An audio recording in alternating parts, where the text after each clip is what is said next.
நான் லீனா ஒரு கிறிஸ்தவ பாதிரியாரின் மகள். என் வாழ்க்கை பக்தியிலும் தூய்மையிலும் மூழ்கியிருந்தது. என் தந்தை பாதிரியார் ஜோசப் கிராமத்தில் அனைவருக்கும் முன்மாதிரியாக இருந்தார். அவரது நேர்மையையும் இரக்கத்தையும் கிராம மக்கள் எப்போதும் புகழ்ந்தனர்.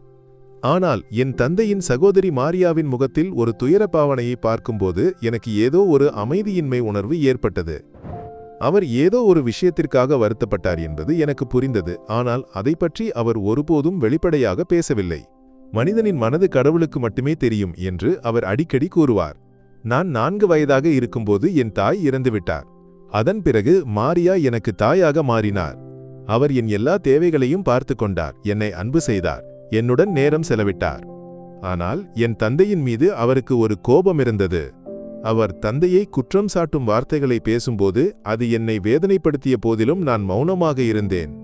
மாரியா எப்போதும் என் தந்தையிடமிருந்து விலகியிருக்குமாறு எனக்கு அறிவுரை கூறினார். லீனா, உன் தந்தையுடன் அதிகம் நெருங்காதே. ஆண்களின் மனதில் எப்போதும் வேறு நோக்கங்கள் இருக்கும் என்று அவர் கூறுவார். இது எனக்கு விசித்திரமாக தோன்றியது. என் தந்தை என் வாழ்க்கையின் தூணாக இருந்தார். ஆனால் மாரியாவின் வார்த்தைகள் என் மனதில் ஒரு சந்தேகத்தை எழுப்பின.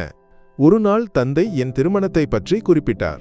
லீனா, உன் வாழ்க்கையை முன்னோக்கி கொண்டு செல்ல வேண்டிய நேரம் வந்துவிட்டது என்று அவர் கூறினார். மாரியாவும் இந்த விஷயத்தில் தலையிட்டார்.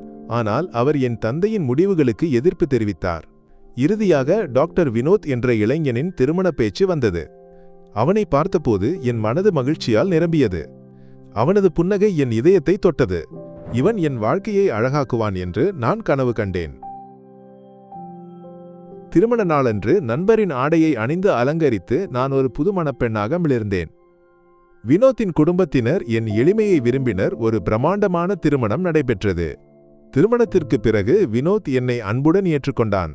உன் கண்ணில் ஒரு கண்ணீர் துளி கூட வரவிட மாட்டேன் என்று அவன் உறுதியளித்தான். என் மனது அமைதியில் மூழ்கியது. ஆனால் அந்த இரவு என் வாழ்க்கையை உடைத்தது. வினோத் என் உடலை குறித்து கேள்விகள் எழுப்பினான். உன் வயிறு ஏன் இப்படி வீங்கியிருக்கிறது என்று அவன் கேட்டான். நான் பயந்தேன். நான் டயட்டிங் செய்தேன் என்று கூறினேன். ஆனால் அவன் முகத்தில் சந்தேகம் தோன்றியது. ஒரு மருத்துவராக அவன் என்னை மருத்துவமனைக்கு அழைத்து சென்றான். அங்கு நடந்த அல்ட்ராசவுண்ட் பரிசோதனை என் வாழ்க்கையை தலைகீழாக மாற்றியது. உன் வயிற்றில் 4 மாத குழந்தை இருக்கிறது என்று மருத்துவர் கூறியபோது நான் அதிர்ச்சியடைந்தேன். இது எப்படி சாத்தியம்? நான் ஒரு ஆணை கூட அணுகியதில்லை என்று நான் அழுதேன்.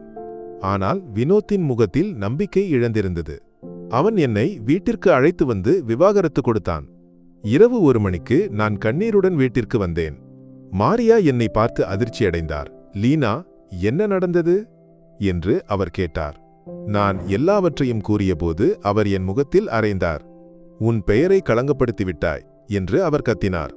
நான் அழுது கொண்டே, நான் எதுவும் செய்யவில்லை, எனக்கு எதுவும் தெரியாது என்று கூறினேன். மாரியா என்னை ஆறுதல் படுத்தினாலும் என் மனதில் ஒரு கேள்வி எழுந்தது. என் வாழ்க்கை இப்படியானதற்கு பின்னால் யார்? நான் என் வீட்டில் நடப்பவற்றை கவனிக்கத் தொடங்கினேன். மாரியாவின் நடத்தையில் ஏதோ தவறு இருப்பதாக தோன்றியது. ஒரு இரவு நான் தூங்காமல் விழித்திருந்தேன். மாரியாவின் அறையிலிருந்து வெளிச்சம் வருவதைக் கண்டேன். அங்கு என் தந்தையின் குரல் கேட்டது. நான் உன் வாழ்க்கையை அழிக்கவில்லை மாரியா, அது ஒரு தவறான புரிதல் என்று அவர் கூறினார். மாரியா அழுது கொண்டே, உன் முடிவுகள் என் வாழ்க்கையை அழித்தன, நான் லீனாவை உன் கைகளிலிருந்து காப்பாற்றுவேன் என்று கூறினார். அந்த இரவு ஒரு குரல் கேட்டது. ஒரு இளைஞன் ரகசியமாக வீட்டிற்குள் நுழைந்தான். அவன் மாரியாவின் அறைக்குச் சென்றான். நான் மறைந்து நின்று கவனித்தேன். அவன் மாரியாவை ஒரு மருந்தால் மயக்கினான். பின்னர் என் அறைக்கு வந்தான். மாரியா, நான் லீனாவிற்காக வருகிறேன் என்று அவன் கூறியதை நான் கேட்டேன். நான் பயந்து குளியலறையில் ஒளிந்தேன்.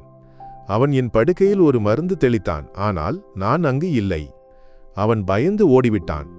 மறுநாள் நான் மாரியாவிடம் உண்மையை கேட்டேன். அவர் கண்ணீருடன் எல்லாவற்றையும் வெளிப்படுத்தினார். இளமையில் மாரியா ஒரு இளைஞனை காதலித்தார். ஆனால் என் தந்தை அந்த உறவை எதிர்த்து. இந்த வெளிப்பாடு என்னை உடைத்தது. மாரியாவின் பழிவாங்கல் என் வாழ்க்கையை அழித்தது. பின்னர் அந்த இளைஞனை காவல்துறை கைது செய்தது. என் கர்ப்பம் முடிவுக்கு கொண்டு வரப்பட்டது. ஆனால் என் மனது வேதனையில் மூழ்கியது. வினோத் என் மானத்தை காத்து விவாகரத்தின் காரணத்தை தன் மீது எடுத்துக்கொண்டான். இப்போது நான் திருமணத்திற்கு தயாராக இல்லை. என் வாழ்க்கையை மீண்டும் கட்டியெழுப்ப ஒரு மனநல மருத்துவரின் உதவியை நாடுகிறேன். கடவுளின் அருளில் நம்பிக்கை வைக்கிறேன். என் கதை ஒரு பாடம், நம்பிக்கையும் தூய்மையும் நம்மை காக்கும்.